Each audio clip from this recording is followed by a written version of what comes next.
Okay, before the mosquitoes come in here and I have to turn my fans back on, I want to say one more thing to you, my grandchildren. All right. Not only in my last talk, I said, well, you gotta kind of think like, Sun Tzu. And I was talking about spies, and I'm talking about critical thinking. I'm talking going back to Socrates. And I'm comparing Jesus' MO to Sun Tzu's MO. Jesus' thoughts compared to Sun Tzu's thoughts, all right? Now, here is this one, okay? Is Jesus going to tell you to think 2 steps ahead? Well, I don't know. Because, we can only get so close to the historical Jesus. All right?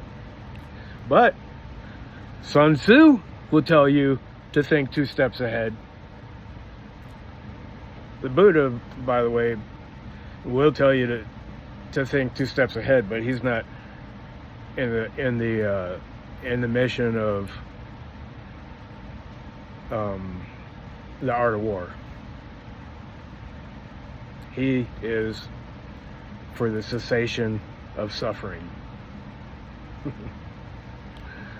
All right, so I just wanted to, say that. You gotta, when you think critically, you have to understand, all right? You gotta,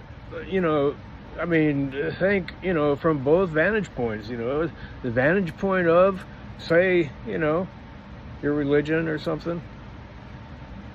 The vantage point of science, the vantage point of strategy, the vantage point of ethics. And there's got to be another one at the top.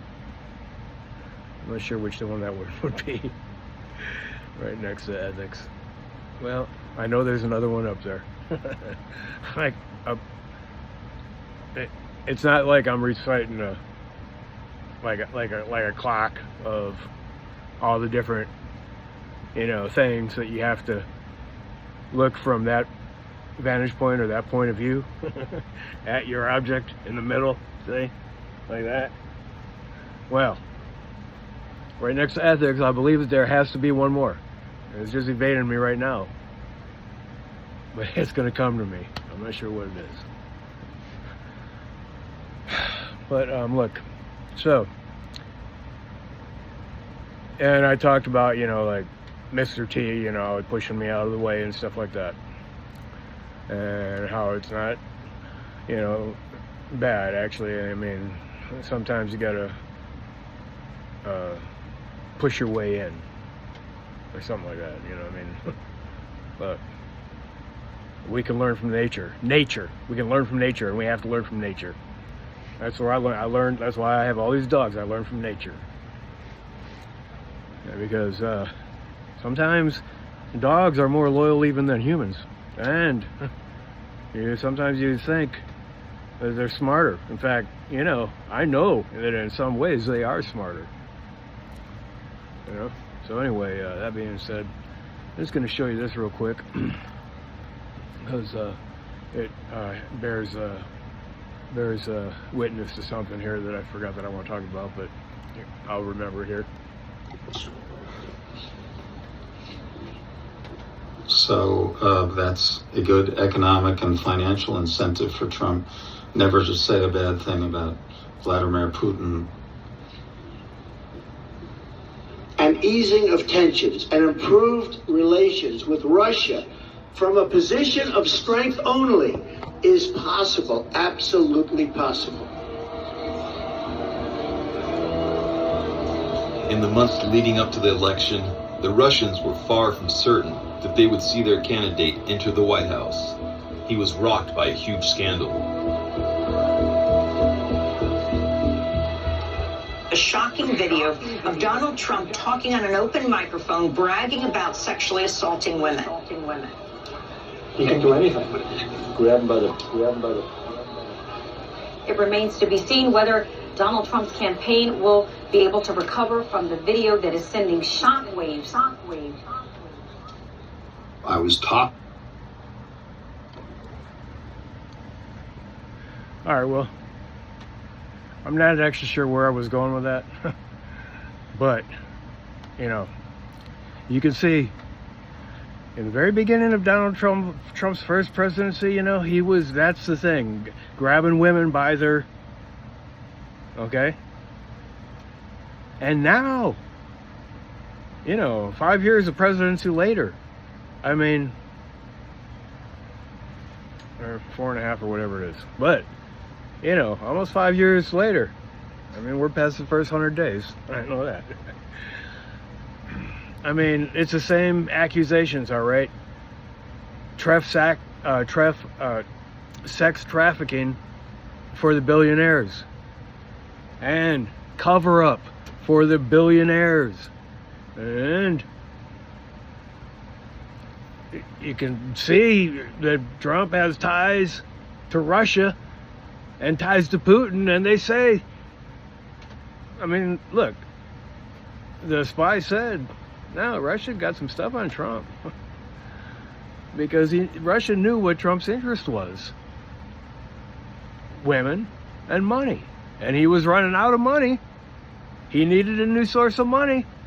And the banks ain't going to borrow him, so who comes to the rescue? Russia. He becomes a Russian asset. It comes straight out of the playbook from, you know, the KGB. They have goals. They've stated, all right? We've seen the documents. We know their procedures. We know their methods. And so in this talk right here, you know, I made reference in the last one about, you know, like 2 steps ahead. I mean, thinking 2 steps ahead. I mean, you know, like when you're playing chess and stuff, you got to think 2 steps ahead. And if you're playing chess, that's critical thinking, all right? You got to play 2 steps ahead at least. Yeah. Like those guys and, well, the robots. I know I think they had AI going against a human being once. I mean, you know, I can do that now. But anyway, I'm just saying, how many steps ahead do you think, you know? The Republicans, their you know, mission and the breakdown of tactics in their mission, you know, has been exposed. I can't remember what the paper was called. It was a leak, but it showed that they were thinking years ahead. They were thinking long term. They were thinking, you know, 2 steps ahead, or 3 or 4, or how many steps ahead that you can actually conjure. But in quantum physics today, what it says it is when you get to a certain point, then all you have is a field of opportunity. And nothing is real, they say, in this field of opportunity until it's observed. Now, that's a tricky one, but that's actually real science. No. It just goes to show that things are never just as they appear. And don't think they are. And so what I'm saying is, like in the example of this guy, you always got to remember things might not be just as they appear. Like this guy, this Russian spy that has asylum in America now. Look, man, you never know. But you know, through whatever, you know, understanding sleight of hand and all that kind of stuff, with the best evidence that we can see, utilizing the best methods that we can utilize, you know, we have to come to the next right decision. I mean, the next decision to do the right thing.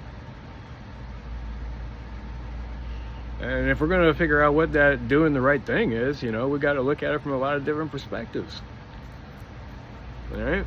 And if we're going to do the right thing, our decisions have to only serve our action. It's got to be, you know, where the rubber meets the road and action. at our feet, walking. Got to bring it down to our hands, actually doing something. The decision has to be work centered. Because that's what we're here to do, is to work. And we got to work toward the good. I mean, look, if you want to go to heaven, if there is a heaven, right? If there is a place, I mean, I know some people don't believe it, but one way or the other, okay, Jesus said heaven is within, okay?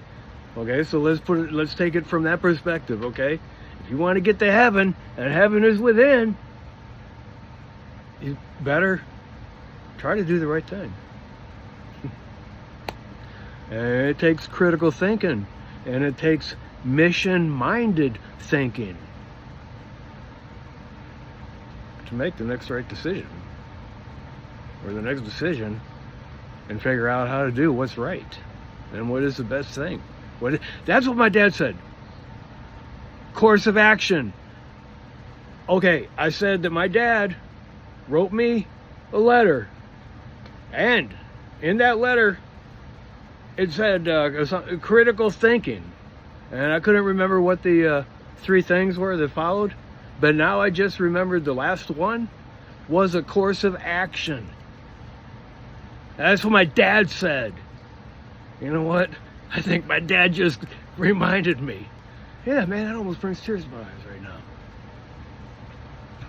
Because I'm serious, you know? What if my dad just told me that? I swear to God, man. Because look, things are never just as you appear, man. Just because you can't see it, that don't mean that it's not real. I'm kind of thinking, you know, somehow, some way, something about my dad or my dad himself or something in this universe just told me, just reminded me just what my dad said. It comes down to your course of action. Grandchildren, that's what he's saying to you. It comes down to the course of action. And you got to plan your course of action. And you got to plan it based on the right things and the right methods of thinking and the right ways of doing. Your ethics, your mission, your religion, your spirituality.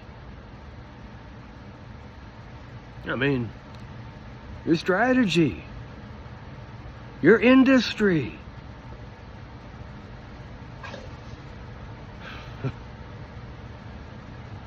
All right. Carry on.